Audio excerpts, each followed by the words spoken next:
Yo, what's going on guys, AXIOM here, and today I want to talk about Metroidvanias, one of my favourite genres. Honestly, I play so many games in this genre. I love things like Hollow Knight, Ori, Metroid, Guacamelee, Cave Story. There's just like, the list goes on, and honestly, more recently, especially in the indie space, there have been some fantastic entries into this genre. Plus, of course, we've had like the juggernaut, which is Metroid Dread recently.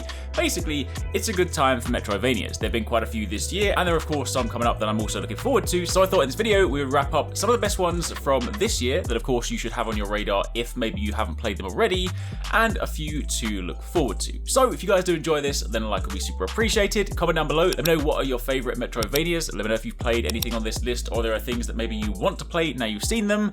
And of course, don't forget to subscribe and keep it locked for plenty more. So kicking it off, we have AXIOM VERGE 2, of course announced earlier this year. This is, surprise surprise, the sequel to AXIOM VERGE, which I'll be honest, I have not actually played, but this one is on my backlog. This is of course on my list of, effectively, when it comes to Christmas time, this is my chance to catch up on these kinds of games. I'm going to sit down and play them on handheld, but this game of course focuses on action and exploration, as you would expect. It features over 60 items and power-ups. The gameplay actually borrows elements from classic games such as Metroid, Contra, Blaster Master, and even Bionic Commando, among many others. It's got a very sort of classic visual style to it, which of course looks incredibly awesome. And again, even though I haven't played the original one, when this was announced, everyone was losing their proverbial minds. So this is definitely one that I know I need to check out. Following on from there, we then have Blaster Master 03. Inti Creates, of course, revived this series from the dead a few years back, and now we actually have the final game in the trilogy. It's got side-scrolling sections. You can, of course, explore in a vehicle in traditional Metroidvania fashions, but what's really interesting about this game is that it also has unique sections where you play as Jason outside the vehicle in a sort of top-down fashion, which honestly looks very, very cool. Like, it's very sort of different from what you'd expect from a Metroidvania, but that sort of interesting kind of combination between traditional and alternative camera angles means this is something you should definitely check out if you like this genre. We then have Ender Lilies Quietus the Night. This is of course a dark fantasy 2D action RPG. It's all about unraveling the mysteries of a destroyed kingdom. On this sort of sorrowful journey, you encounter horrific enemies who of course could lead to your ultimate demise. You need to overcome the hardships and seek the truth with the help of the fallen knights. One of the things that of course jumps out straight away with this one is of course the art style. It's kind of got this sort of interesting painted style to it. You know, a lot of the sort of Metroidvanias you see have your typical sort of pixel sprite kind of look to them. This one is definitely very different, very sort of dark, of course fitting with the theme. So visually, this one looks quite interesting.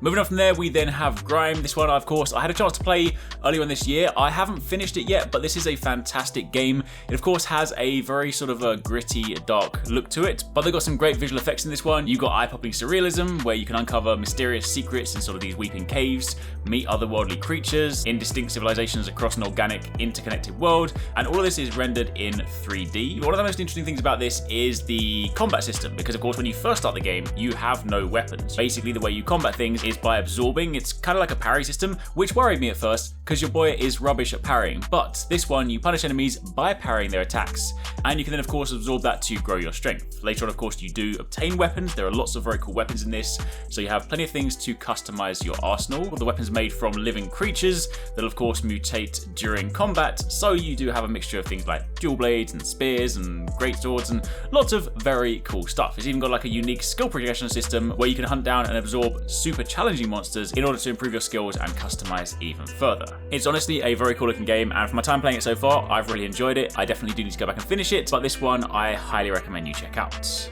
Another one, of course, on the list is F.I.S.T. We spoke about this. In fact, we covered this earlier in the year in the channel. This is basically giant mecha fists, drills that pierce the heaven. Need I say more? You basically play this rabbit with a giant mech fist, explore the world in true Metroidvania fashion. You, of course, unlock different abilities, which will, of course, help with your progression. But basically, I got excited about this from the moment I saw it, just because when you have the mech fist, you have some sort of fun juggling combos. When you have the drill, it's basically like Gurren Lagann, right? I'm a simple guy. Give me a drill, give me a grappling hook, and I'm already going to be excited. It's made in Unreal Engine. It also has martial arts inspired combat, so it's definitely a fun one, and it's not a hugely long game, so it's definitely something you can fit in. Of course, following on from there, I couldn't mention Metroidvanias this year without mentioning Metroid Dread. This game is fantastic. It is actually quite short. In fact, it's a game that you could definitely finish over a weekend if you wanted to. I know that might be a gripe from some people, but of course it has plenty of replay value. In fact, if you want to go and explore the world and get all the items, you're going to have a much longer playtime. But this is a fantastic game. Of course, it's going to tide us over until the release of Metroid Prime 4, which I have no idea when that's going to happen, but this game feels incredible. It runs super smooth, it looks awesome, the array of abilities are of course just fantastic. I will say the controls do get a little bit hectic. They've basically mapped every perceivable button on the controller, so sometimes you're in boss fights just trying to work out what exactly every single button does, but when you're on top of that, it runs amazingly. So yeah, if you like your Metroidvanias, you obviously need to play Metroid Dread. Another game on the list is GREAK Memories of AXIOM. I spoke about this earlier in the year. Honestly, I love this game. The visual style for this is one of the things that stands out the most. Of course, this one is a single-player Metroidvania puzzle platformer. So you take on the role of 3 siblings this time around. You have GREAK, Adara, and Raydell to sort of guide them through the lands of Azure. You alternate controls between them. So this is where, of course, some of the puzzle-solving aspects come in. Some of them are better at combat. Some of them are better more so at shielding. Some of them have sort of more magic abilities. But the whole game is done in this hand-painted sort of watercolor style. Looks incredible visually, plus gameplay wise it's super fun. I like the mix of traditional Metroidvania paired with the sort of puzzle solving aspects, so honestly this is a lot of fun.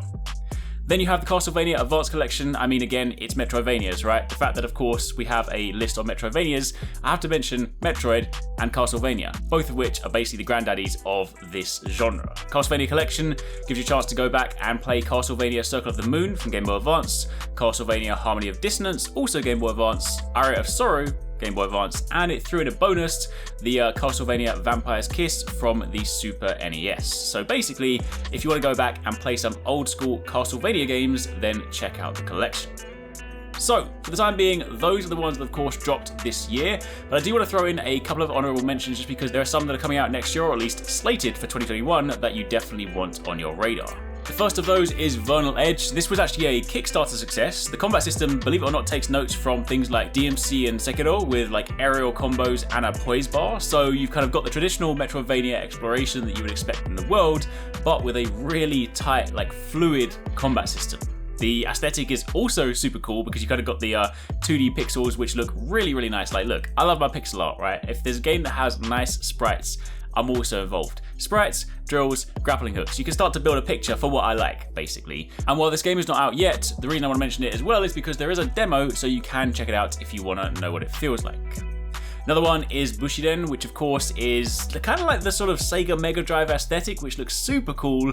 The premise of the game is that your sister has vanished and rumors swirl that Gao has been resurrected with an evil army at his command. You can explore the world for cybernetic upgrades until you're powerful enough to defeat the main enemy. But honestly, for this one, the main thing that kind of just jumped out to me again is the visual style. Like, I love the sprites, the animations, especially when you're switching between weapons. There's a part where the guy just kind of goes from like using a sword into using some nunchucks. He's even got like a longer blade as well. Like, the animations for all of these things are just so cool, so retro, and yeah, this ticks a lot of boxes for me. So this one coming out next year. And then finally, the very last one we have on the list is GESTALT, Steam and Cinder. This one has actually been on my list for quite some time. I have a list on my iPhone, basically, of a lot of these sort of indie games, Metroidvanias, roguelites that are sort of coming out or out that I need to play on my sort of backlog. And this has been on there for quite some time. This is basically inspired by 16 and 32-bit classics. It features tight 2D platforming and of course all the exhilarating combat. You've got sort of a twist-laden narrative, and it is of course in this sort of really cool steampunk world. You're playing as this lady with a cowboy hat. I mean, it looks cool. And that one, again, still waiting on. So for the time being, those are a few Metroidvanias that you should either be checking out because they came out this year, or a few to add on to your upcoming list. If we missed any, or there are any that you guys think I should check out or mention, definitely let me know in the comments down below. And again, keep it locked for plenty more. Thanks very much for watching. I hope you guys enjoyed the video. If you want to catch more from us, don't forget to subscribe and turn on notifications so you don't miss our latest uploads. And if you want somewhere to hang out, play games, or chat all things from games to anime, food to fitness, consider joining the AXIOM Gaming Discord.